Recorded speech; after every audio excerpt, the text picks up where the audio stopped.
Welcome back to the channel, guys. I'm Andy, Electric Geek, and today I have for you the 4K Blu-ray review of Bob Odenkirk's Nobody.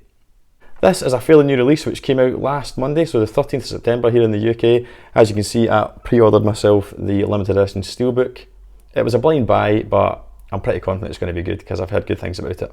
In this review, I'll briefly give you my thoughts on the movie itself, then I'll unbox the limited edition Steelbook for you before I move on to the audio and video quality. I know that's something you guys are keen to hear about because it helps you make that decision as to whether or not to take the plunge and pick up a copy for yourselves. Just before we dive into that unboxing, I'd just like to give a quick shout out to my dad who funded this copy of Nobody for me because that is an expensive game, keeping up to date with the latest releases for the channel. So thanks for that, Dad. Support's much appreciated.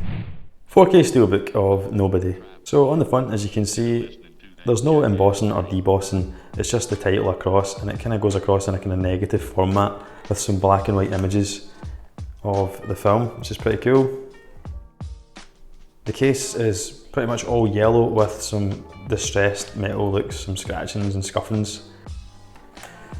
Turning over, as I say, it just kind of, the negative just falls over. I'm not overly thrilled with the design. It's quite, I like it, it's simplistic, but I think it could have been better. I think the spine, hold it up to the camera, maybe could have been yellow so that it stands out more in your collection, and I think the colour scheme in general could maybe have been inverted. I think it would have looked smarter, black with the yellow flash across, but that's just my opinion. Also, I think some of the promotional photography of Bob Odenkirk being punched in the face and having the guns held to him, it's just really, really cool. It's a really cracking image, and I think it's wasted that they've not used it on here. I think maybe they could have had it on the front or they could have had it on the back, and I think it would have been pretty cool. But yeah, I actually think that the artwork on the standard slipcase for the standard edition is better than the Steelbook. Opening up, and you've got the 4K disc on top with that artwork that I was talking about, which I think's much nicer, bit different. And then you've also got the Blu-ray, which is just the exact same, but a bit of continuity, I'm all for that. Then inside you've got a shot from the movie again, which is quite cool, but again, they maybe could have had what they've got on the disc inside there, I think. But yeah, it's a decent Steelbook. It's not bad, but I would have changed things design-wise. But yeah, decent enough. So the movie, like I said, it was a blind buy, but I'm pleased to report that I'm very pleased with it, and it was definitely worth the punt. Nobody was released in the first half of 2021 in cinemas and stars Bob Odenkirk from Netflix's Better Call Saul. It was directed by this guy, because I can't pronounce his name, and he's best known for directing Hardcore Henry in 2015. So if you've seen Hardcore Henry, then you kind of have a good idea of what you'll be in for with Nobody. It currently has a solid IMDb user rating of 7.4, and I would say that anything over 7 generally is a safe bet. 7 is my line in the sand in IMDb. If it's over 7, pretty safe bet that it'll be a good film. Anything under 7, you're starting to take a bit of a gamble. I thoroughly enjoyed the movie. I'm going to try and keep it spoiler free as I can, but as the title suggests, the main character, Hutch Mansell, is a nobody, and he's disconnected from his wife. He doesn't have the respect of his kids. He's going through the motions in a 9-to-5 job, which seems to have him suitably scunnered. Then a series of events occur whereby he falls on the wrong side of a local drug lord, and that's when things start to get inevitably a bit more lively. Odenkirk is awesome, and he totally threw himself into training for the role to become an action star. I was worried going in that I wouldn't be able to take him serious in the action scenes, but man was I proved wrong. He's absolutely badass and totally sells it. The action is good. It's not as elegant as John Wick. There's no gung fu here, just good old fashioned street brawling, which the film in general kind of reminds me of an old kind of revenge thriller, like a Charles Bronson Death Wish type movie, but I think it's all the better for it. There's violence in the film, but it's not over the top, so there's nothing in there that's going to make you wince. I think they get the balance of that just right. It's superbly cast. You've got Connie Nielsen as the wife, got the mad Russian villain, who I forgot the actor's name, but he's most notably known for his role in McMafia, the TV series, and then you've got a great supporting turn from Christopher Lloyd. It's just so good to see him back on the big screen. He doesn't have a lot of scenes, but the ones he does are awesome, and one in particular is really funny, so he's definitely worth watching out for. I have to admit, going in, I thought it was going to be a bit of a rehashing of the original John Wick, but I think, having watched it now, it's actually more of a cross between, yeah, John Wick and maybe David Cronenberg's A History of Violence from 2005. Not as slick as Wick, not as gory as History. Did that work? It's less stylised than John Wick, but I think the characters are much more grounded and relatable, and the film in general just has much more heart.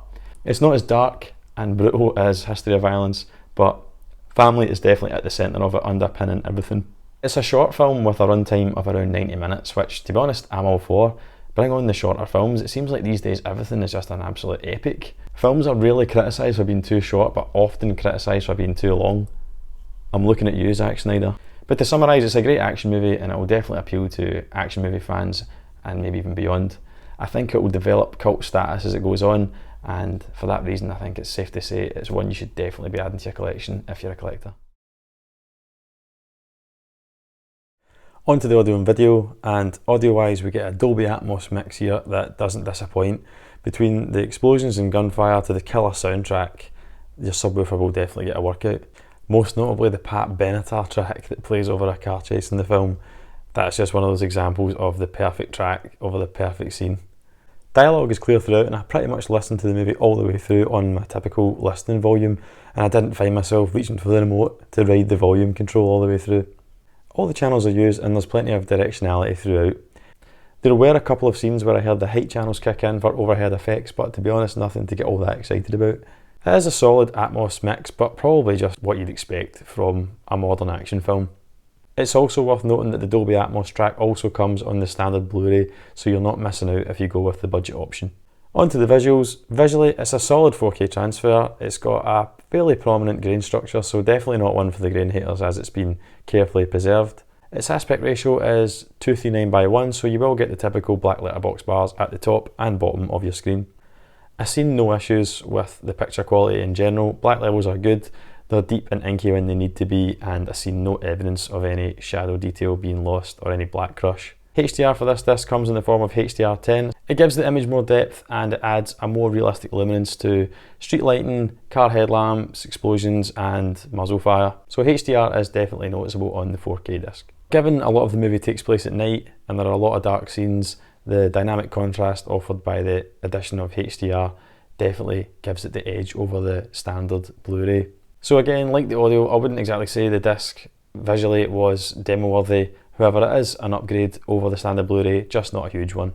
Special features wise, you've got over 35 minutes of exclusive bonus content, which is on the Blu-ray and the 4K. Those special features are Just a Nobody, Hutch Hits Hard, Breaking Down the Action, and feature commentaries. So again, just really what's to be expected on Blu-rays. A decent helping, not the best I've seen special features wise, but certainly enough there.